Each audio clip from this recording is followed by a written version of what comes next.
Dia tahu apa? Bodoh begitu, tidak akan tahu apa-apa. Itu adalah kalimat yang dilontarkan suamiku kepada wanita itu, hanya dipisahkan oleh satu dinding tipis motel. Pria yang telah hidup bersamaku selama 8 tahun itu menertawakanku, menyebutku hanya sebagai dia. Dan wanita itu, junior di kantor suamiku yang 2 bulan lalu datang ke rumah kami, memanggilku Mbak dengan manis sambil meminta sambal buatanku, hari itu dengan mesra merapikan dasi suamiku. Lututku lemas seketika, membuatku bersandar di dinding. Anehnya, bukan air mata yang keluar, melainkan angka-angka yang berputar di kepalaku. Akhir pekan yang hilang selama 2 tahun terakhir, tagihan kartu kredit, dan sisa saldo di buku tabungan. Mengusik seorang istri yang telah berkutat dengan angka di tim akuntansi selama lebih dari 10 tahun adalah kesalahan terbesar dalam hidupnya. 3 amplop coklat yang kuletakkan di atas meja makan malam di hari ulang tahunnya adalah awal dari serangan balik yang akan segera dimulai. Pagi itu dimulai seperti hari Selasa lainnya. Aku bangun pukul 6 pagi, menyiapkan tas untuk sekolah Bima di TK, lalu sibuk di dapur membuat nasi goreng kesukaan suamiku, Doni. Doni yang duduk di meja makan tampak gelisah, sama sekali tidak menyentuh nasi gorengnya dan terus-menerus melirik jam tangan. "Mas, ada urusan mendesak hari ini?" tanyaku sambil mengelap tangan di celemek. Doni merapikan dasinya dan tersenyum canggung. "Iya, ada rapat tim pagi ini, jadi aku harus berangkat lebih awal. Makan dulu sedikit." "Tidak usah. Nanti aku ngopi saja di kantor." Doni mendorong kursinya ke belakang, bangkit dengan cepat, dan bergegas menuju pintu depan. Punggungnya yang menjauh terasa begitu asing. Setelah mengantar Bima ke mobil jemputan sekolah, aku kembali ke rumah. Saat melepas sepatu, aku melihat ponsel Doni tergeletak sendirian di atas meja makan. "Orang ini, pikirannya di mana sih?" gumamku sambil meraih ponsel itu. Aku teringat bahwa aku sudah mengambil cuti setengah hari untuk mengurus beberapa dokumen pribadi di kelurahan. Kantor Doni berada di dekat balai kota. Jadi sekalian saja aku antarkan langsung. Di dalam gerbong KRL yang penuh sesak, aku berpegangan pada handle sambil menatap kosong keluar jendela. Tiba-tiba, ponsel Doni di tanganku bergetar singkat. Sebuah notifikasi muncul dengan jelas di layar kunci. "Rina Manager. Aku di kamar 203. Aku mandi duluan ya." Napasku tercekat. Lututku tiba-tiba lemas, hanya lenganku yang memegang erat pegangan KRL yang terasa kuat. Aku tidak bisa bergerak satu langkah pun sampai kereta tiba di stasiun berikutnya. Setelah berhasil menenangkan diri dan turun dari kereta, aku duduk di bangku peron, menatap ponsel Doni. Aku teringat, setelah menikah, Doni mendaftarkan sidik jariku di ponselnya dengan alasan agar lebih praktis. Dengan jari gemetar, aku menyentuhkan ujung jariku ke layar. Kunci terbuka dengan mudah. Ikon aplikasi pesan instan menunjukkan angka merah yang membuatku pusing. Aku menekan nama Rina Manager. Riwayat percakapan selama berbulan-bulan memenuhi layar, diselingi beberapa foto. Saat aku menekan foto profilnya, aku hampir menjatuhkan ponsel itu. Wajah yang sama, wajah junior kantor suamiku yang 2 bulan lalu datang ke acara syukuran rumah kami, memanggilku Mbak dengan ramah sambil membawa pulang sambal buatanku. "Apa-apaan ini?" Suaraku keluar tanpa kusadari, tapi untungnya tidak ada yang memperhatikanku. Aku bangkit dari bangku dan mulai berjalan ke arah kantor suamiku. Aku baru teringat ada sebuah losmen tua di gang belakang kantornya. Aku duduk di bawah payung sebuah warung kopi di seberang losmen, dengan segelas es kopi di hadapanku. Aku melirik jam. Tepat 27 menit setelah pesan itu masuk, sebuah tas kerja yang kukenali muncul dalam pandanganku. Itu Doni. Setelah melirik ke sekeliling, dia masuk ke dalam losmen itu dengan wajah tanpa dosa. Aku meremas gelas plastik di tanganku begitu keras hingga es batu di dalamnya pecah. Aku bangkit, mengambil napas dalam-dalam, dan berjalan lurus ke resepsionis losmen. Seorang pria parubaya di balik meja menatapku dengan acuh. "Kamar sebelah 203 ada yang kosong?" 202 kosong. 2 jam 100.000 rupiah. Saya bayar tunai. Aku mengeluarkan beberapa lembar uang dari dompet dan meletakkannya di atas meja. Aku sengaja tidak menggunakan kartu. Sebuah pikiran tiba-tiba muncul, aku tidak boleh meninggalkan jejak apapun. Setelah menerima kunci, aku menaiki tangga sempit itu satu persatu. Kamar kedua dari ujung koridor lantai 2. Berdiri di depan kamar 2002, aku melirik tajam ke pintu kamar 2003. Samar-samar terdengar tawa pelan dari dalam, dan aku yakin itu suara suamiku. Kenyataan itu menghancurkanku sekali lagi. Aku membuka pintu kamarku dan masuk tanpa melepas sepatu, lalu mendekat ke dinding. Saat aku menempelkan telingaku ke dinding yang lapuk, suara mereka terdengar lebih jelas dari yang kuduga. "Mas, tadi hampir saja ketahuan sama kepala departemen di kantor." "Tenang saja, jangan khawatir, dia tahu apa. Dia itu bodoh, tidak akan tahu apa-apa. Sudah, jangan khawatir, sini. Dia? Panggilan suamiku untukku adalah dia. Kenyataan itu membuat ulu hatiku terasa sakit. Aku mengeluarkan ponselku, menyalakan perekam suara, dan meletakkannya berdiri dengan layar menempel sedekat mungkin ke dinding. Aku duduk di ujung tempat tidur, menahan napas, hanya mendengarkan detak jarum jam. 1 jam, 2 jam berlalu. Suara dari kamar sebelah perlahan mereda. Ponselku bergetar singkat, dan aku mendengar Doni berkata bahwa dia harus pergi sekarang. Aku menghentikan rekaman, keluar dari kamar dengan pelan, dan bersembunyi di celah pintu darurat di ujung koridor. Aku tidak melewatkan momen ketika pintu kamar 203 terbuka. Doni keluar lebih dulu, dengan 2 kancing kemejanya terbuka dan dasi di tangan. Di belakangnya, wanita itu, Rina, merapikan rambutnya yang berantakan sambil kembali memasangkan dasi Doni dan tersenyum. Mas, lain kali kita ke hotel di SCBD saja ya, di sini terlalu kumuh. Iya, Rina sayang.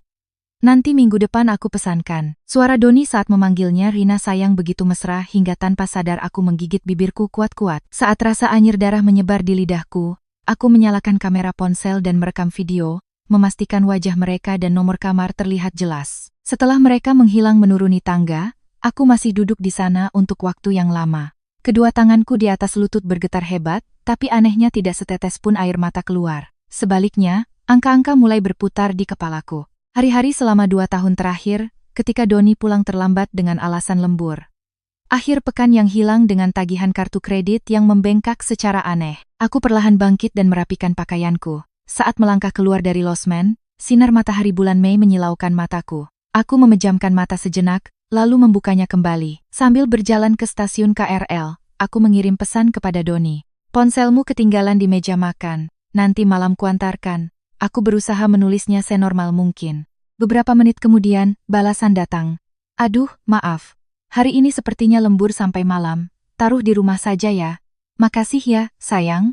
Sayang. Mulut yang sama yang 2 jam lalu memanggil Rina sayang, sekarang memanggilku sayang. Kemunafikan suamiku membuatku tanpa sadar meremas pegangan di dalam gerbong KRL.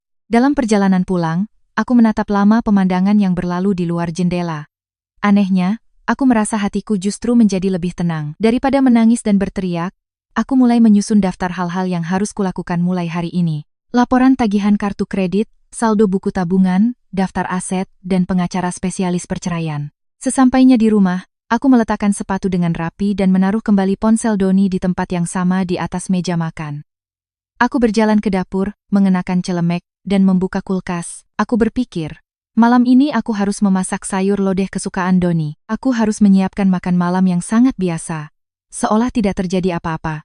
Saat meletakkan labu siam di atas talenan dan memegang pisau, tanganku untuk pertama kalinya bergetar halus. Aku meletakkan pisau sejenak, bersandar pada wastafel, dan menundukkan kepala. Sari, sadarlah. Suara pelan yang memanggil namaku sendiri bergema di dapur. Aku mengangkat kepala lagi, dan berdiri di depan talenan. Malam ini aku harus tersenyum, dan senyum itu harus terlihat sangat alami, agar rencanaku ke depan tidak berantakan. Pukul 8:30 malam, setelah susah payah menidurkan Bima, aku mengenakan celemek lagi dan menyiapkan meja makan. Asap mengepul dari ikan pesmol yang berkilau di atas piring, kesukaan Doni. Terdengar suara kunci pintu, lalu Doni masuk sambil meletakkan tas kerjanya. Sayang, belum tidur? Iya. Aku tungguin mas, takutnya belum makan malam. Aku mengelap tangan di celemek, mencoba tersenyum sealami mungkin. Doni melonggarkan dasinya dan duduk di meja makan. Aku meletakkan semangkuk nasi di hadapannya. Ada masalah di kantor? Wajahmu kelihatan lelah. Aku bertanya sambil pura-pura menatap wajahnya. Bukan apa-apa, cuma agak pusing sama proyek baru. Sepertinya bakal sering lembur ke depannya. Kasian sekali mas, jaga kesehatan ya. Meskipun mulutku berkata begitu, mataku tertuju pada ujung lengan kemeja Doni. Di sana, ada noda lipstik dengan warna asing yang memudar. Noda merah muda itu, aku berpura-pura tidak melihatnya. Sayang, ikan ini beli di mana? Enak banget, tadi ke pasar. Kepikiran mas pasti capek hari ini. Memang istriku yang terbaik. Doni mengambil sepotong daging ikan dan meletakkannya di atas nasiku. Aku memasukkan ikan itu ke mulut dan mengangguk, tapi tenggorokanku terasa menyempit hingga aku harus menelan air berkali-kali. Keesokan paginya, aku mengirim pesan ke kantor, memberitahukan bahwa aku mengambil cuti. Begitu Doni berangkat kerja, aku masuk ke ruang kerja dan mengeluarkan tumpukan laporan kartu kredit 6 bulan terakhir dari laci bawah rak buku. Selama ini, Aku hanya memeriksa pengeluaran rumah tangga, dan melewatkannya begitu saja. Saat aku mulai merapikannya berdasarkan tanggal, pos-pos pengeluaran yang sebelumnya tidak terlihat mulai menonjol. Pembayaran di lounge hotel di kawasan SCBD, dompet wanita dan parfum dari butik mewah di mall, dan pembayaran berulang setiap Kamis malam di sebuah losmen dengan nama yang asing. Bagaimana bisa aku tidak tahu? Gumamku pada diri sendiri. Rasanya ironis, seseorang yang telah bekerja dengan angka di tim akuntansi selama lebih dari 10 tahun justru melewatkan hal sebesar ini di laporan kartu kredit suaminya sendiri. Aku membuka laptop dan membuat file Excel. Aku mulai memasukkan setiap item, tanggal, lokasi, jumlah, dan kolom catatan. Semakin banyak angka yang terisi di layar, anehnya ujung jariku justru semakin tenang. Sekitar 2 jam kemudian, setelah melihat angka total, aku melepaskan tangan dari mouse dan bersandar. Selama 2 tahun terakhir, uang yang dihabiskan Doni tanpa sepengetahuanku mencapai lebih dari 350 juta rupiah. Selama aku menahan diri tidak membeli baju baru demi melunasi cicilan KPR rumah, Doni menghabiskan uang sebanyak itu untuk wanita lain. Dada terasa sesak, tapi bukannya menangis. Aku memeriksa kembali totalnya. Angka tidak pernah berbohong. Sore harinya, aku mengunjungi 3 bank berbeda. Tabungan pendidikan yang kumiliki sebelum menikah, rekening deposito, dan dana darurat yang kusisihkan sedikit demi sedikit. Aku memeriksa saldo masing-masing. Aku perlu mendokumentasikan kondisi keuanganku saat ini agar tidak dituduh menyembunyikan aset di kemudian hari. Saat sedang merapikan buku tabungan, petugas bank melirikku dan bertanya, "Ibu, akhir-akhir ini banyak yang memindahkan dana dalam jumlah besar. Apakah ibu ada rencana untuk mentransfer ke rekening lain?" "Tidak. Saya hanya ingin memeriksa saldo." "Baik, Bu." Aku memasukkan buku-buku tabungan ke dalam tas dan keluar dari bank. Keesokan paginya, aku kembali bekerja seperti biasa. Saat sedang merapikan dokumen di mejaku, Pak Hartono, senior di sebelahku yang sedari tadi memperhatikanku, mendekat dan meletakkan secangkir kopi di mejaku. "Bu Sari, wajahmu pucat. Ada masalah?" "Tidak apa-apa, Pak. Semalam kurang tidur saja." Aku mencoba tersenyum, tapi sudut bibirku terasa kaku.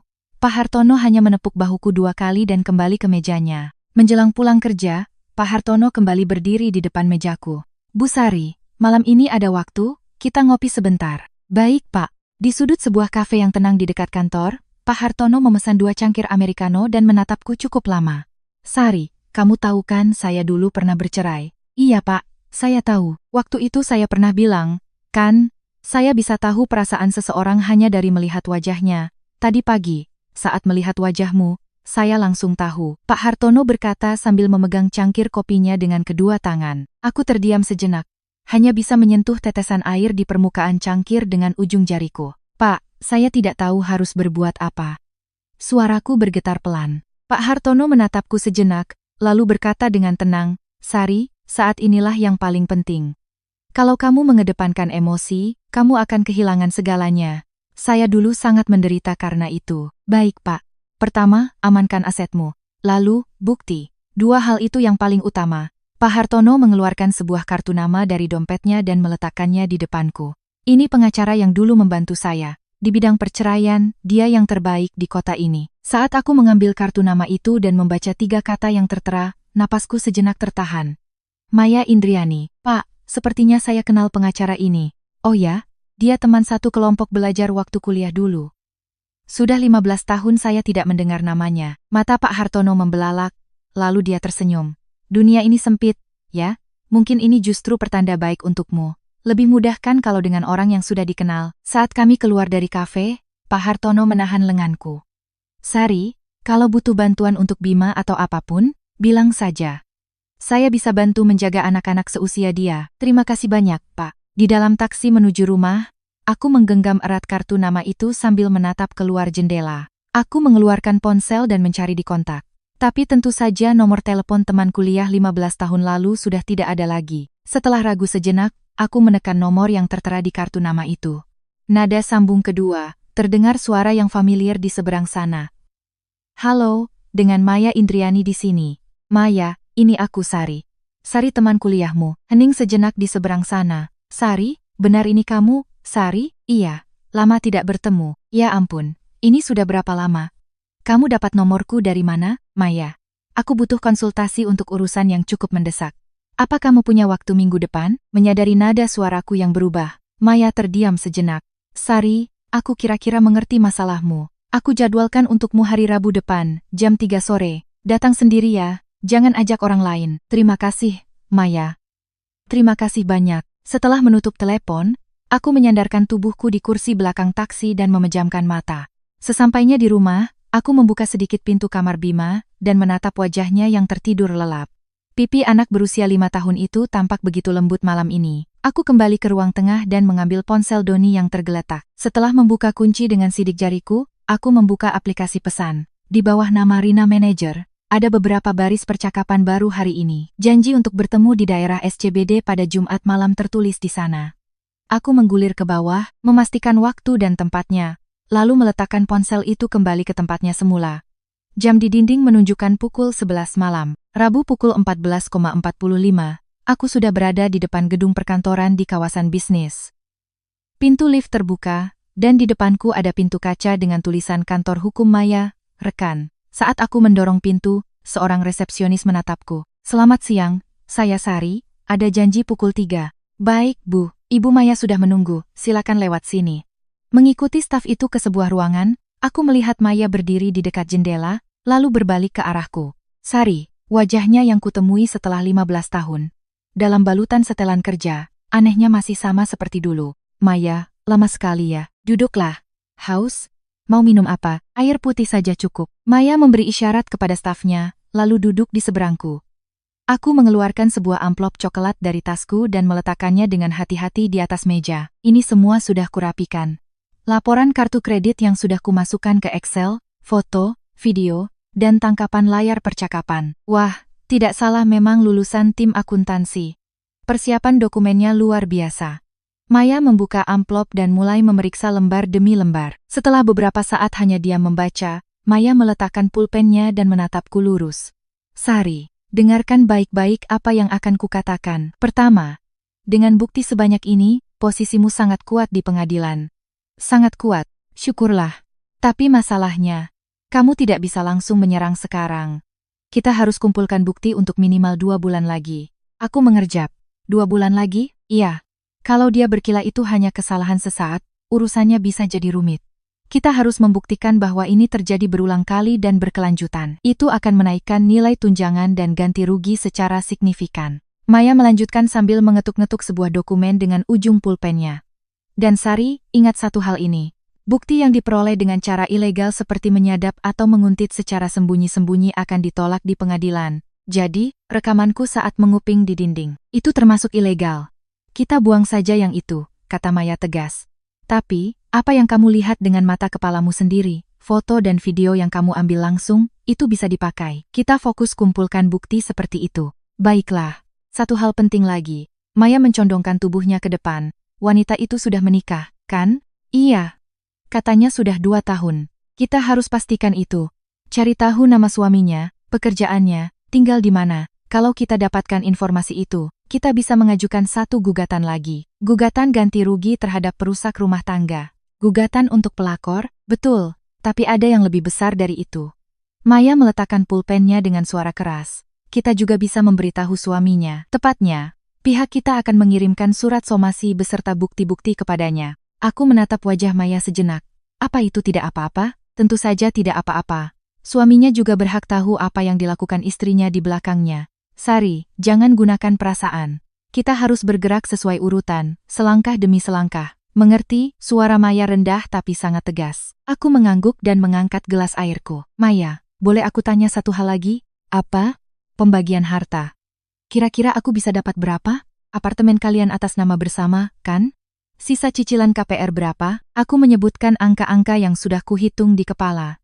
Maya mencoret-coret sesuatu di buku catatannya, lalu mengangkat kepala. Sari, aku akan buatkan simulasi perhitungannya dan kirimkan lewat email malam ini, termasuk mobil atas nama suamimu dan dana pensiunnya. Terima kasih Maya, tidak perlu berterima kasih. Sebenarnya sedih menerima permintaan seperti ini dari teman yang sudah 15 tahun tidak bertemu. Tapi aku bersyukur kamu datang kepadaku. Maya bangkit dan mengulurkan tangannya. Sari, kalau ada tanda-tanda suamimu mau memindahkan aset, langsung hubungi aku. Ada beberapa cara untuk mencegahnya. Baik. Sebelum meninggalkan kantornya, aku menoleh ke belakang. Maya berdiri di depan mejanya dengan tangan terlipat, mengangguk singkat ke arahku. Saat berjalan keluar dari gedung, anehnya langkahku terasa lebih ringan. Perasaan tidak sendirian seolah menopangku dari belakang. Kembali ke rumah, setelah memastikan Doni belum pulang, aku mengambil sebuah flash disk baru dari laci meja rias. Aku duduk di sofa dan membuat sebuah folder baru di cloud, lalu mulai memindahkan semua foto dan video yang telah kuambil ke dalamnya. Nama foldernya kubuat biasa saja. Materi rapat. Agar tidak mencurigakan jika Doni kebetulan membukanya. Lewat pukul 9 malam, suara kunci pintu terdengar. Doni masuk dengan dasi di satu tangan. Sayang, aku pulang. Mas, sudah makan malam? Iya. Tadi ada acara makan-makan sebentar. Maaf ya pulang malam lagi. Aku mengambil jas Doni dengan wajah biasa saja dan menggantungnya. Mas mandi dulu saja. Iya. Kamu juga cepat tidur ya. Setelah Doni menghilang ke kamar mandi, aku diam-diam memeriksa saku dalam jas yang dilepasnya.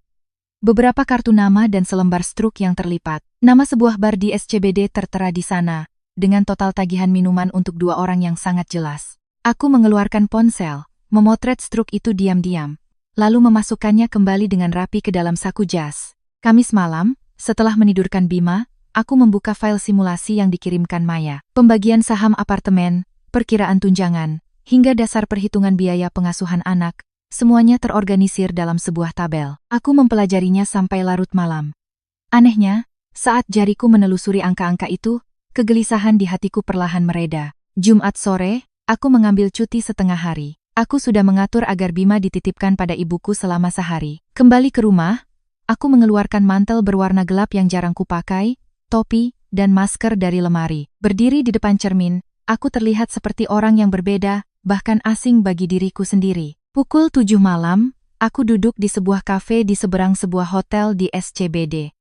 Dengan segelas es kopi di hadapanku, aku bergantian melihat jam dan keluar jendela. Pukul 19.15, sebuah sedan hitam yang familiar masuk ke area parkir basement hotel. Aku mengeluarkan ponsel, memaksimalkan zoom kamera, dan mengambil foto yang menangkap nomor polisinya dengan jelas. Tepat 30 menit kemudian, aku tidak melewatkan siluet wanita itu berjalan melewati kafe dan masuk ke lobi hotel. Rina mengenakan gaun pendek di atas lutut dan parfum yang menyengat, bahunya sedikit bergoyang saat berjalan. Aku merekam punggungnya yang masuk ke dalam lift lobi, memastikan waktu dan tanggal terekam di layar. Langit di luar jendela kafe perlahan menggelap. Selama 2 jam duduk di sana, aku tidak beranjak sama sekali. Di dalam taksi menuju pulang, aku memindahkan file-file yang kuambil hari ini ke cloud, dan mencadangkannya lagi di folder terpisah. Sesampainya di rumah, aku melihat jam. Pukul 11 malam. Setelah menidurkan Bima, aku duduk di sofa dan kembali membuka file simulasi dari Maya. Pukul 2 dini hari, suara kunci pintu terdengar. Aku segera menutup laptop dan masuk ke kamar, pura-pura tidur. Bau alkohol dan parfum wanita yang asing memenuhi ruangan. Doni berbaring di sebelahku tanpa rasa bersalah dan tak lama kemudian mulai mendengkur. Aku memejamkan mata, menatap langit-langit, dan mulai menghitung hari-hari yang tersisa. Senin pagi, setelah mengantar Bima ke sekolah, aku langsung menuju gedung kantor Doni. Aku duduk di dekat jendela sebuah kafe di lobi, memesan es kopi, dan memfokuskan pandanganku pada pintu putar. Pukul 08.055, Rina, dengan mantel coklat gelap, masuk melalui pintu itu. Sambil memegang cangkir kopi, mataku mengamati jari manis tangan kirinya, tidak ada cincin. Aku teringat foto pasangan lama yang masih terpasang di latar belakang profil pesannya, belum dihapus. Malam itu, di rumah, aku kembali menelusuri percakapan Rina dengan Doni. Nama sebuah studio pilates yang disebutkan sambil lalu menarik perhatianku. Dekat stasiun MRT di SCBD, kelas pukul 19.30. Aku masuk ke situs web studio itu dan mendaftar untuk kelas 3 bulan di jam yang sama. Rabu malam, pukul 19.15, aku berada di ruang ganti studio. Sambil mengikat rambut di depan cermin, aku melirik ke arah pintu. Wajah yang familiar mendorong pintu dan masuk. Saat melihatku, Rina mundur setengah langkah. Wajahnya pucat pasi, terlihat jelas dari pantulan cermin. Rina, kamu latihan di sini juga? Aku menyapanya lebih dulu dengan senyum yang sangat alami. Mbak Sari, kok Mbak bisa di sini? Suara Rina sedikit bergetar. Aku juga baru daftar. Badan rasanya sakit semua akhir-akhir ini. Wah, kebetulan sekali ya kita ketemu di sini. Iya, kebetulan sekali. Rina tersenyum canggung. Ujung jarinya gemetar saat membuka loker. Aku berpura-pura tidak melihat, mengganti kaos sambil bersenandung kecil. Setelah kelas selesai, aku mencegat Rina di depan ruang ganti. Rin, kalau ada waktu, kita ngopi sebentar yuk? Sudah lama tidak ngobrol. Aduh, Mbak, hari ini aku capek banget. Sebentar saja. Aku kan belum sempat berterima kasih kamu sudah suka sama sambal buatanku waktu itu. Aku tetap tersenyum. Rina ragu sejenak, lalu mengangguk canggung. Baiklah, sebentar saja. Di sebuah kafe yang tenang di dekat studio, aku menawari Rina teh hangat. Rin, gimana kerjaan di kantor? Kata Mas Doni kamu hebat sekali di tim marketing. Ah, enggak kok mbak. Aku masih banyak belajar. Oh ya, kamu kan sudah menikah ya, kataku. Waktu itu kamu cerita pas di rumahku. Tangan Rina yang memegang cangkir teh berhenti sejenak. Iya, sudah 2 tahun. Pasti aku ria sama suamimu. Masih pengantin baru, ya. Begitulah. Rina memaksakan senyum dan membuang muka keluar jendela. Mataku melirik dompetnya yang sedikit terbuka di samping tasnya. Di dalam slot transparan, ada sebuah foto pernikahan. Wajah pengantin prianya terlihat samar. Itu foto suamimu Rin, ganteng ya. Ah, ini. Rina buru-buru mencoba menutup dompetnya, tapi aku menahannya dengan lembut sambil tersenyum. Lihat dong, penasaran, pria seperti apa yang bisa menikah dengan orang sehebat kamu? Mbak, aneh deh hari ini. Aneh kenapa? Cuma minta pamer suami sedikit. Rina akhirnya membuka kembali dompetnya dengan terpaksa. Aku berpura-pura mengagumi foto itu, tapi mataku merekam nama perusahaan dan warna kartu identitas yang sedikit terlihat di bawah foto. Suamimu kerja di mana? Di perusahaan biasa. Bidang IT, perusahaan apa? Terkenal, di daerah Kuningan. Mbak juga tidak akan tahu. Rina mengelak sambil menelan tehnya dengan cepat.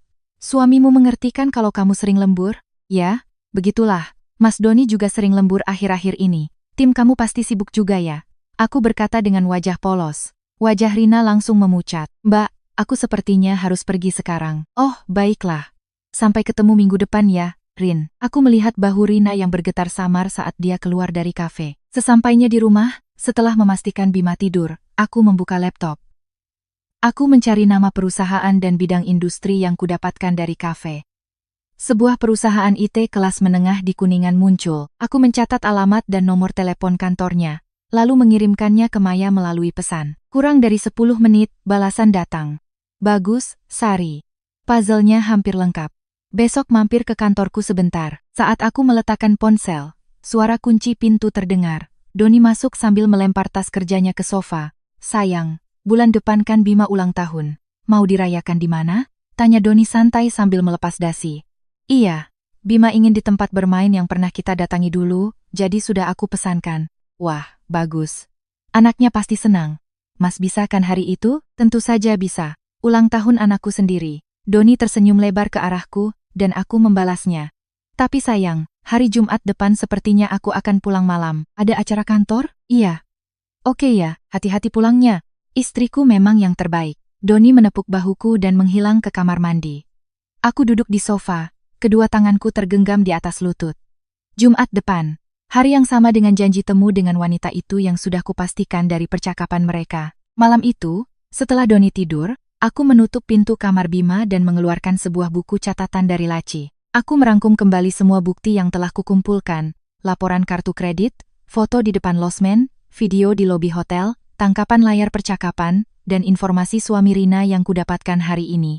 Setiap lembar yang kubalik seolah menyatukan kepingan-kepingan puzzle. Di halaman terakhir, aku mengambil pulpen merah. Aku menggambar lingkaran besar dan menulis tanggal di dalamnya. 15 bulan depan, ulang tahun Doni. Hari H yang hanya aku yang tahu kini tertulis di atas kertas. Udara subuh mulai merembes masuk melalui jendela. Aku menutup buku catatan itu, memasukkannya kembali ke dalam laci, dan berjalan ke kamar tidur. Saat membuka pintu, punggung Doni yang mendengkur terlihat. Aku berbaring diam di sebelahnya. Anehnya, malam ini aku tidak bisa tidur, tapi hatiku terasa sangat tenang. Dengan mata terbuka menatap langit-langit, aku mulai menghitung mundur 30 hari yang tersisa. 10 hari kemudian, aku kembali berada di kantor Maya. Di atas meja rapat, 3 tumpukan dokumen sudah tertata rapi. Sari, duduk sini, hari ini kita tinjau akhir. Maya memberi isyarat sambil sedikit menurunkan kacamatanya. Aku duduk di seberangnya, dan mulai memeriksa dokumen satu persatu. Ini draft gugatan cerai. Ini surat tuntutan tunjangan dan ganti rugi. Dan yang ini, surat tuntutan ganti rugi untuk wanita itu. Maya menjelaskan sambil menunjuk setiap dokumen. Lampirannya sudah lengkap di belakang. Rincian kartu kredit, foto, rekaman video, percakapan, dan bukti transfer mereka. Tebal sekali. Tentu saja, dengan setebal ini, tidak akan ada celah untuk dibantah di pengadilan. Maya menutup dokumen itu. Aku menunjuk sebuah amplop terpisah di sebelahnya. Ini apa? Somasi untuk suami wanita itu. Isinya beberapa foto istrinya dan surat pengantar dengan kontak kantorku. Kapan ini akan dikirim? Sudah aku jadwalkan untuk dikirim lewat kurir pada pagi hari yang sama saat gugatan kita daftarkan. Jadi suaminya akan tahu pada malam harinya. Maya menatapku lurus. Sari, ketiga hal ini harus meledak pada hari dan waktu yang sama. Kalau tidak, suamimu bisa saja menghubungi wanita itu lebih dulu untuk menyamakan cerita. Aku mengerti. Hari H tetap sama. Ulang tahun suamimu. Iya, kamu benar-benar nekat. Maya tersenyum kecil. Tapi memang harus begitu. Kalau tidak, kapan mereka akan sadar? Benar. Aku menyentuh amplop itu dengan ujung jariku. Bau tinta tercium samar. Sari, mulai hari ini, jangan tunjukkan gelagat apapun di depan suamimu. Mengerti? Tenang saja. Sehari sebelum hari H, titipkan Bima ke ibumu. Anak itu tidak boleh ada di sana. Tentu saja. Sebelum aku pergi, Maya memegang tanganku. Sari, kalau kamu merasa berat, katakan saja. Aku selalu siap menerima teleponmu. Terima kasih Maya. Keluar dari gedung, aku langsung menelepon kepala sekolah TK Bima. Ibu kepala sekolah, saya Sari, ibunya Bima. Mulai sekarang selama 2 bulan ke depan, Bima akan dijemput oleh rekan kerja saya, Pak Hartono. Saya ingin mendaftarkannya sebagai wali penjemput. Oh, begitu Bu. Nanti perlu mengisi beberapa formulir. Kapan Ibu bisa datang? Besok pagi saya ke sana Bu. Setelah itu, aku menuju bagian SDM di kantorku. Aku meminta untuk mengubah rekening penerima gaji. Bu Sari, mau ganti rekening? Iya Pak, ada urusan pribadi. Mulai bulan ini tolong transfer ke rekening ini ya. Baik Bu. Akan kami proses. Petugas itu melirikku sekilas saat aku menulis nomor rekening baru, tapi tidak bertanya lebih jauh. Pulang kerja, aku mampir ke agen properti dekat apartemenku. Pak, harga pasaran apartemen di sini sekarang berapa ya? Bu Sari, lama tidak mampir. Unit di blok kita lagi jarang yang jual, jadi harganya agak naik. Bulan lalu yang tipe 2 kamar tidur laku 1,8 miliar rupiah. Sisa cicilan KPR-nya masih tahu kan Pak? Iya, terakhir saya lihat sekitar 600 jutaan. Terima kasih Pak, saya hanya ingin tahu situasinya. Agen properti itu melepas kacamatanya dan menatapku. Bu Sari, ada masalah? Tidak Pak, hanya ingin tahu saja. Aku tersenyum dan keluar. Angka-angka otomatis berputar di kepalaku. Harga pasar dikurangi sisa cicilan, lalu dibagi 2. Aku bisa memperkirakan berapa yang akan kudapatkan. Sabtu sore, aku membawa Bima ke rumah ibuku. Begitu masuk, ibu keluar dari dapur dengan celemek masih terpasang. Aduh, cucuku datang. Bima, sini sama nenek. Nenek. Bima langsung memeluk ibuku. Ibu menepuk-nepuk punggung Bima sambil melirikku. Sari, kok kamu kurus sekali? Kerjaan lagi banyak, Bu. Kamu makan teratur kan? Iya, Bu. Setelah makan malam, saat Bima sedang menonton kartun, aku mendekati ibuku yang sedang mencuci piring. Bu? Ya, kenapa? Aku sepertinya akan bercerai. Suara air dari keran berhenti sejenak. Ibuku berbalik, masih dengan sarung tangan karet. Ada masalah apa? Mas Doni punya wanita lain. Ibu tidak berkata apa-apa. Dengan tangannya yang basah, dia menarikku dan mengusap punggungku lama sekali. Sari, iya, Bu, ada yang bisa Ibu bantu? Tolong jagain Bima saja, Bu. Kalau itu, jangan khawatir. Kapan saja, bawa saja ke sini. Tangan ibuku terus mengusap punggungku. Aku menahan air mata yang hampir jatuh. Aku tidak ingin terlihat menangis di depan Bima. Di dalam mobil saat perjalanan pulang, Bima tertidur di kursi belakang sambil memeluk bonekanya. Aku melihat wajahnya dari kaca spion. Pipi anakku yang tertidur pulas tampak lembut disinari lampu jalan. Bima, Mama akan melakukan yang terbaik, bisikku pelan. Setelah memarkir mobil, aku menggendong Bima yang tertidur. Beratnya terasa lebih dari biasanya malam ini. Setelah membaringkannya di tempat tidur, aku kembali ke ruang tengah. Doni belum pulang. Aku membuka laptop dan mencari resep sup rumput laut untuk ulang tahun Doni minggu depan. Aku juga membuka aplikasi catatan dan mulai menulis daftar belanja.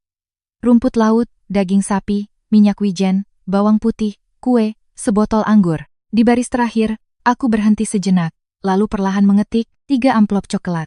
8 kata itu terlihat sangat jelas di layar. Aku menatapnya sejenak, lalu membalikan ponsel dan meletakkannya di sofa. Jam dinding menunjukkan pukul 12 malam. Belum ada suara dari pintu depan. Aku bersandar di sofa, menatap langit-langit. Waktu yang tersisa kurang dari seminggu. Aku memejamkan mata dan mengatur napas perlahan. Besok, aku harus mengantar Bima ke sekolah, lalu pergi ke kantor dan tersenyum seolah tidak ada apa-apa. Selama seminggu ke depan, Aku tidak boleh goyah sedikit pun. Sebuah sorot lampu mobil melintas di luar jendela. Aku membuka mata dan bangkit dari sofa. 3 hari sebelum ulang tahun Doni, sebuah getaran singkat terasa dari ponselku saat aku sedang bekerja. Pesan dari Maya. Sari, gugatan cerai sudah resmi didaftarkan pagi ini. Somasi untuk suami wanita itu juga sudah dijadwalkan pengirimannya hari Senin. Aku menatap layar sejenak, lalu membalikkan ponselku. Pak Hartono di sebelahku melirik. Bu Sari, kenapa?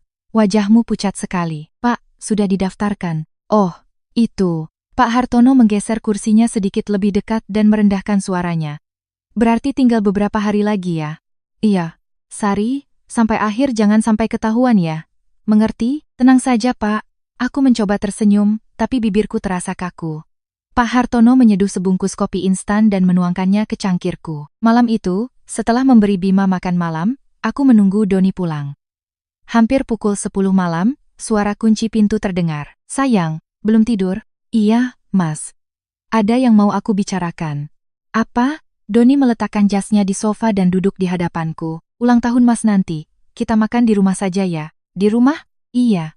Aku masakin sup rumput laut dan iga bakar kesukaan Mas. Doni tersenyum lebar dan menepuk bahuku. Aduh, istriku. Padahal hari itu ada acara makan-makan kantor. Tapi ya sudahlah, aku batalkan saja. Ada acara kantor? Iya. Tapi masakanmu kan lebih penting. Nanti aku bilang saja tidak bisa datang. Benar? Tentu saja. Masakan istriku yang terbaik. Aku tersenyum dan memegang tangannya. Mas, nanti aku belikan kue juga. Lilinnya mau berapa? Tidak usah. Aku tidak suka diingatkan umur. Kue saja cukup. Baiklah. Setelah Doni masuk ke kamar mandi, aku duduk sejenak di sofa untuk mengatur napas. Ujung jariku bergetar halus, tapi belum sampai pada tingkat yang akan disadari Doni. Sehari sebelum ulang tahunnya, aku mengemasi pakaian ganti Bima dan boneka kesayangannya ke dalam koper kecil. Bima, hari ini dan besok kita menginap di rumah nenek ya. Rumah nenek? Iya, kan anak mama kangen sama nenek. Asyik, Bima suka. Bima melompat-lompat sambil memeluk bonekanya. Aku menggandeng Bima ke mobil dan menuju rumah ibuku. Ibu sudah menunggu di depan pintu. Sari, ayo masuk. Bu, tolong jaga Bima baik-baik ya. Spraynya sudah aku ganti. Jangan khawatir. Kamu sendiri bagaimana besok? Besok malam, Bu. Ibu menggenggam tanganku erat. Sari, jangan lupa makan. Kamu butuh tenaga. Iya, Bu. Saat Bima sedang memanjat ke pangkuan neneknya, aku diam-diam keluar. Malam itu, aku mampir lagi ke kantor Maya. Maya sudah meletakkan 3 amplop di atas mejanya. Ini salinan gugatan cerai untuk suamimu. Ini salinan tuntutan ganti rugi untuk wanita itu. Dan yang terakhir, bukti pengiriman somasi untuk suaminya. Benar-benar 3. Iya, 3. Maya meletakkan tangannya di atas amplop dan menatapku. Sari, besok malam, berikan ini satu persatu. Jangan langsung berikan semuanya. Baik, awalnya dia pasti akan bilang ini salah paham. Keluarkan amplop kedua, dia akan terdiam.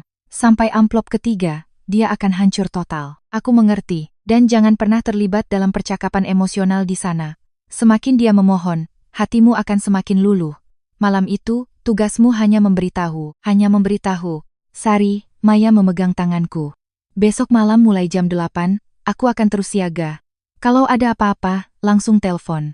Terima kasih. Di dalam tasku, 3 amplop itu terasa berat. Tapi anehnya langkahku terasa ringan. Pagi di hari ulang tahunnya, setelah mengantar Bima ke rumah ibuku, aku langsung ke supermarket. Aku memasukkan rumput laut, daging sapi, bawang putih, dan minyak wijen ke dalam troli. Aku berhenti sejenak di bagian anggur dan memilih sebotol anggur merah kesukaan Doni. Saat membayar di kasir, aku berpikir kartu ini hanya akan menghubungkanku dengan Doni untuk waktu yang singkat lagi. Dalam perjalanan pulang, aku mampir ke toko elektronik. Pak, ada kamera kecil untuk di dalam rumah? Ada, Bu.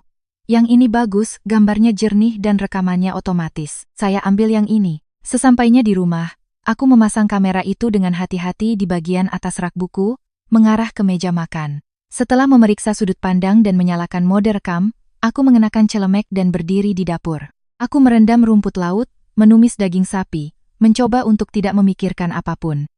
Tangan ini harus bergerak secara otomatis agar aku bisa melewati malam ini. Pukul 6 sore, aku memasang taplak meja putih. Aku meletakkan 2 lilin dan menata gelas anggur. Di tengah meja, ada kue yang kubeli tadi. Di sebelahnya, 3 amplop itu kutumpuk rapi dengan sebuah kartu ucapan di atasnya. Pukul 18.30, aku membuka sebotol anggur. Langit di luar jendela mulai memerah. Pukul 18.45, suara kunci pintu terdengar. Doni masuk dengan sebuket bunga di tangan, tersenyum lebar. Sayang, aku pulang. Tahu kan hari ini hari apa? Mas, sudah pulang. Aku melepas celemek dan berbalik ke arahnya. Wow, lihat meja makannya. Luar biasa. Doni berjalan ke meja. Lalu langkahnya terhenti saat melihat 3 amplop di sebelah kue. Ini apa sayang? Tanyanya sambil menunjuk ke amplop. Aku tidak menjawab, hanya menunjuk kursi di seberangku. Mas, duduk. Suaraku terdengar begitu tenang, bahkan aku sendiri terkejut. Doni tersenyum canggung. Sayang, kenapa? Ada kejutan apa? Mas, duduk saja. Aku menunjuk kursi itu lagi. Dengan wajah bingung, Doni duduk. Aku duduk di seberangnya. Dari atas rak buku, titik merah lampu rekaman berkedip tanpa suara. Mas, selamat ulang tahun. Aku mendorong amplop paling atas ke arahnya. Buka ini, sayang. Ini apa sih? Doni menyentuh amplop itu dengan ragu. Buka saja mas. Saat Doni mengeluarkan isinya, senyum di wajahnya perlahan memudar.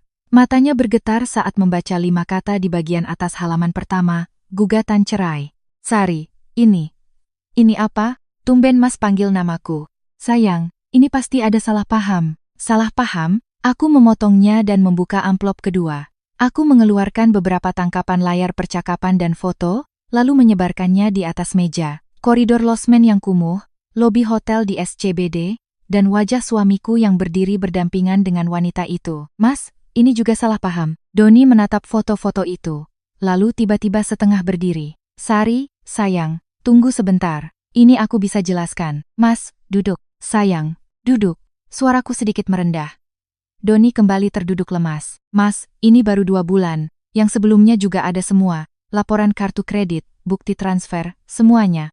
Mas tahu kan aku kerja di tim akuntansi berapa tahun? Sari, itu cuma acara makan-makan kantor. Beberapa kali memang benar acara kantor. Mas, lihat jam di foto itu. Pukul 11.30 malam. Acara kantor selesai di depan losmen jam segitu.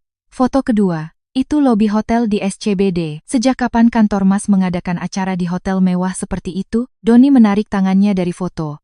Dia menutupi wajahnya dengan kedua tangan, napasnya terdengar berat.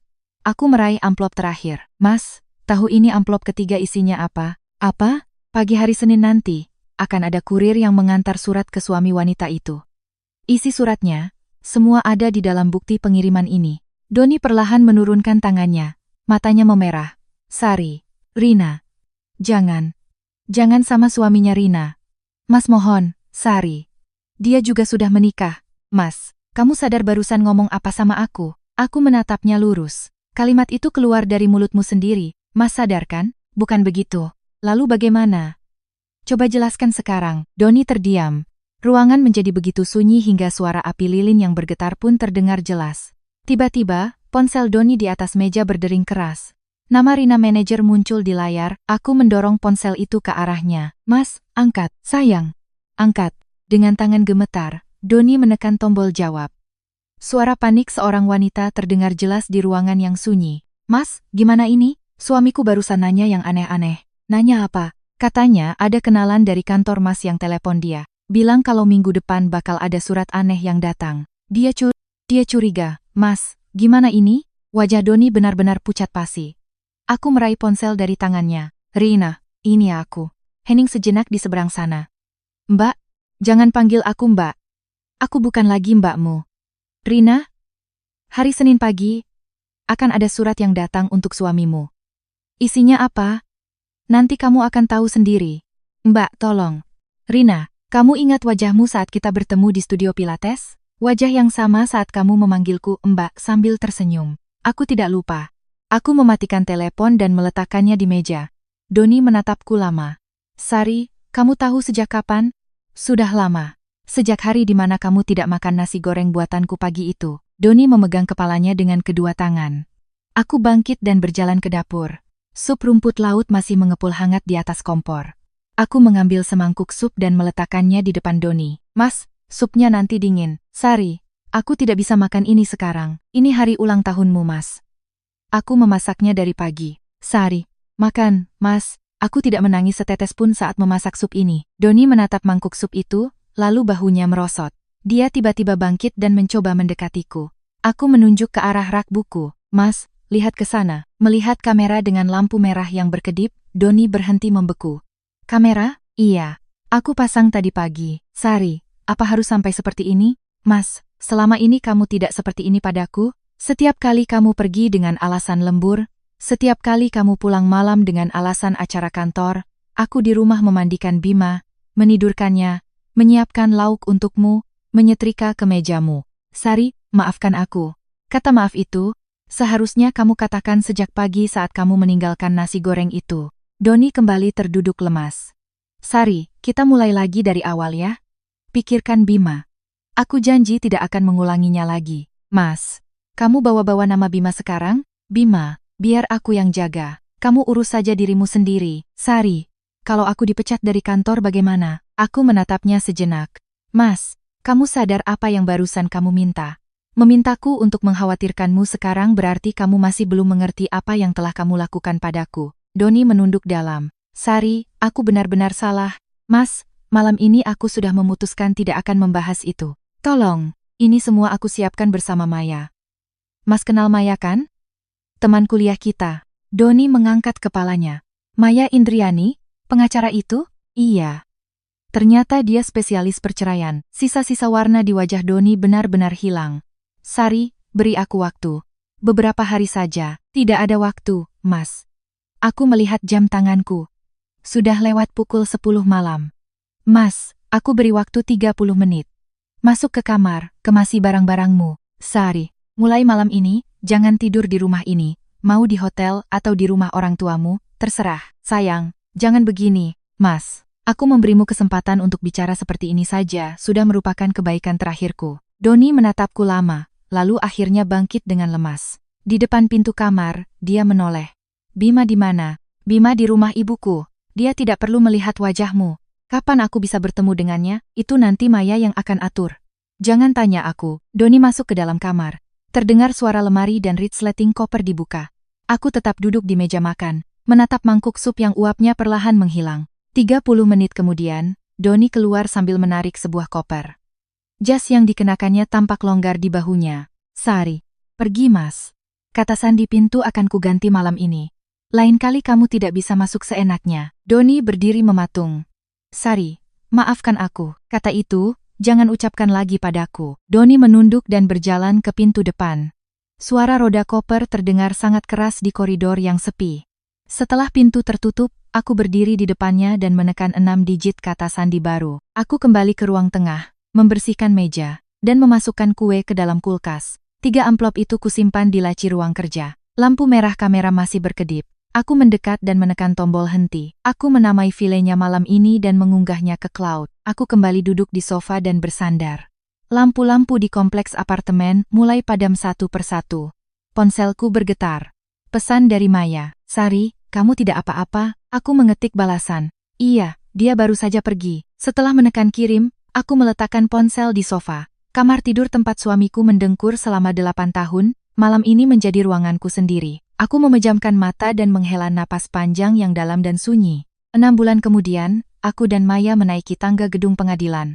Angin bulan November terasa dingin di leherku. Sari, siap? Iya, Maya. Hari ini selesai, kan? Benar. Di dalam nanti, apapun yang dikatakan, jangan goyah. Aku ada di sampingmu. Saat kami masuk ke ruang mediasi, Doni yang sudah duduk di seberang menatapku sekilas. Wajahnya tampak sangat tirus. Beberapa helai rambut putih terlihat. Setelan jasnya tampak kebesaran. Sari, panggilnya pelan. Aku tidak menjawab, langsung duduk di sebelah Maya dan fokus pada dokumen. Mediator menanyakan beberapa hal, dan Maya menjawab dengan singkat dan jelas. Pembagian aset apartemen, tunjangan, hak asuh anak, dan biaya pengasuhan, jika disetujui sesuai permintaan kami akan sepakat. Pengacara pihak Doni mencoba bernegosiasi, tapi langsung terdiam saat Maya menunjuk tumpukan lampiran bukti. Bapak mediator, jika sudah memeriksa bukti yang kami ajukan, Bapak pasti paham bahwa pihak yang bersalah di sini sangat jelas.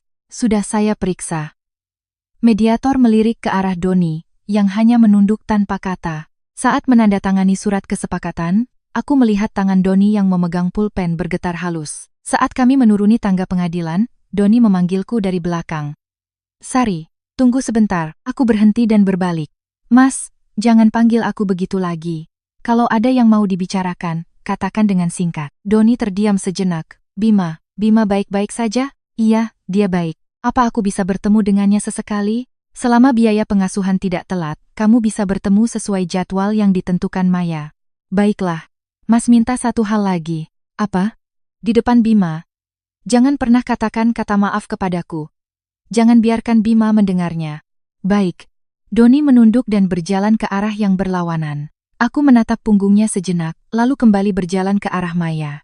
Kamu hebat, Sari. Aku gugup sekali, Maya. Sore itu, di pengadilan yang lain, sidang pertama gugatan ganti rugi terhadap wanita itu sedang berlangsung. Di kafe seberang pengadilan, Maya berkata, Sari, wanita itu juga sudah menerima gugatan cerai dari suaminya. Oh ya? Iya, dia juga sudah diam-diam mengurus pengunduran diri dari kantornya. Maya, aku merasa setelah ini semua selesai, aku tidak akan merasa lega. Itu wajar, Sari. Bagaimana bisa merasa lega begitu saja setelah berpisah dari orang yang telah hidup bersamamu selama 8 tahun hanya dengan selembar kertas? Benar juga, awalnya akan terasa hampa. Tapi saat kekosongan itu mulai terisi dengan hal-hal lain, saat itulah hidupmu yang sebenarnya dimulai. Maya mengulurkan tangan dan menepuk punggung tanganku. Tapi Sari, kamu sudah melakukan hal yang benar, sangat benar. Terima kasih Maya. Setelah minum kopi singkat, aku memasukkan salinan putusan mediasi ke dalam tasku. Tas ini terasa sedikit lebih berat, tapi anehnya langkahku justru lebih ringan. Seminggu kemudian, aku selesai pindah ke apartemen baru di lingkungan yang baru. TK Bima juga sudah kupindahkan ke dekat sini. Di hari pindahan, Bima berlari-lari di ruang tengah sambil memegang sebuah pot bunga kecil. Mama, pot Bima taruh di sini ya? Di mana? Di dekat jendela. Anak Mama pintar. Tapi kalau potnya sendirian, kasihan kan? Beli satu lagi? Boleh. Nanti sore Bima yang pilih ya. Sorenya, kami membeli satu pot bunga kecil lagi. Mama, yang ini cantik. Pilihan anak Mama memang paling bagus. Mau dinamai apa? Kiko. Nama yang bagus. Bima meletakkan kedua pot itu berdampingan di dekat jendela dan bertepuk tangan. Mama, sekarang mereka tidak sendirian lagi. Iya, anak Mama memang yang terbaik. Aku memegang kedua pipi Bima. Terasa hangat. Beberapa hari kemudian, sebuah pesan singkat masuk dari Pak Hartono. Bu Sari, ada kabar baru. Orang itu tidak jadi naik jabatan, malah dipindah tugaskan ke kantor cabang di luar kota. Aku membaca pesan itu 2 kali, lalu mematikan layar. Tidak ada rasa senang ataupun sedih. Hanya perasaan begitu yang lewat dengan tenang. Saat aku sedang menyiapkan makan malam, Bima berlari masuk sambil membawa tas sekolahnya. Mama, hari ini Bima gambar. Anak Mama gambar apa? Mama, Bima, sama Kiko. Wah, Kiko juga digambar? Bima dengan bangga menunjukkan selembar kertas. Di dalamnya, ada gambar seorang ibu, seorang anak, dan 2 pot bunga yang berdiri berdampingan. Gambar anak Mama bagus sekali. Kita tempel di kulkas ya? Iya. Di akhir pekan pertama di rumah baru, aku membawa Bima ke rumah ibuku. Aduh, cucuku, bagaimana rumah barunya? Nenek, Bima punya kamar sendiri. Pot bunganya juga ada 2. Wah, cucu nenek sekarang suka berkebun ya? Dibeliin Mama. Ibuku memanggilku ke dapur. Sari, wajahmu terlihat lebih cerah sekarang. Maaf ya, Bu, sudah membuat khawatir. Tidak apa-apa. Ibu khawatir sama anak itu wajar. Ibuku mengusap matanya dengan ujung celemek. Aku menatapnya lama. Bu, aku benar-benar tidak apa-apa sekarang. Baguslah. Anak ibu harus hidup dengan baik. Ingat, Sari, hidup itu panjang. Jangan pikir ini akhir dari segalanya. Semua akan berlalu. Aku bersandar sejenak di bahu ibuku. Hari pertama kembali bekerja. Di atas mejaku ada sebuah pot bunga kecil dan sepucuk surat. Sari, inilah awal yang sebenarnya. Surat dari Pak Hartono. Dia hanya mengedipkan mata ke arahku seolah tidak terjadi apa-apa. Bu Sari, makan siang apa hari ini? Pak, saya ingin makan soto. Wah, selera Bu Sari jelas sekali. Ayo, kita ke warung soto. Pak. Terima kasih ya Pak. Sungguh. Aduh, tidak usah sungkan. Nanti kalau ada orang lain yang kesulitan, kamu bantu saja mereka. Begitulah hidup berputar. Beberapa hari kemudian, Akenjo Senoganya dan Pak Hartono ke rumah baruku. Saat aku sedang memasak mie ayam di dapur, mereka berdua tertawa dan bermain dengan Bima di ruang tengah. Sari, Bima sudah besar sekali ya? Kata Maya sambil memangku Bima. Wah, mie ayam buatan Bu Sari enak sekali, kata Pak Hartono. Pak, Maya, terima kasih banyak untuk semuanya. Sudah, tidak usah berterima kasih. Yang penting ke depannya kamu hidup lebih baik, kata Maya. Tante, Bima juga suka mie ayam. Wah, Bima panggil aku tante? Lucu sekali. Kami bertiga makan bersama seperti teman lama. Setelah mereka pulang, aku menidurkan Bima. Saat aku mencium keningnya, dia mengigau dan memegang jariku. Mama, iya. Mama di sini, sayang Mama. Mama juga sayang anak Mama. Aku keluar dari kamarnya dan duduk di sofa, menatap ke arah jendela. Dua pot bunga kecil pilihan Bima berdiri dengan tenang dengan latar belakang lampu kota. Aku menatap kedua pot itu lama. Kisah pernikahan 8 tahunku berakhir hari ini, dan waktu di depan adalah milikku dan Bima. Aku membuka sedikit jendela, membiarkan angin malam masuk. Aku bangkit, berjalan ke dekat pot bunga, dan membersihkan debu di daunnya dengan ujung jariku. Untuk Anda semua yang telah mendengarkan cerita saya sampai di sini, saya ucapkan terima kasih yang tulus. Orang yang pernah melewati malam yang terasa seperti dunia runtuh sendirian pasti akan mengerti betapa panjangnya malam itu, betapa sunyinya, dan betapa menakutkannya. Saya juga begitu, waktu di mana saya merasa sendirian meskipun ada orang di sekitar, tertawa di luar tapi menangis di dalam. Jika ada di antara Anda yang sedang melewati malam seperti itu, saya ingin mengatakan ini bukan salahmu. Bukan karena kamu kurang, bukan karena kamu tidak berharga. Bertahan melewati hari ini saja sudah merupakan pencapaian yang luar biasa. Jangan terlalu memaksakan diri. Jika ingin menangis, menangislah sepuasnya. Jika tidak ingin melakukan apa-apa, diam saja juga tidak apa-apa. Anda tidak sendirian. Bagaimana cerita hari ini? Bagikan juga perasaan Anda di kolom komentar.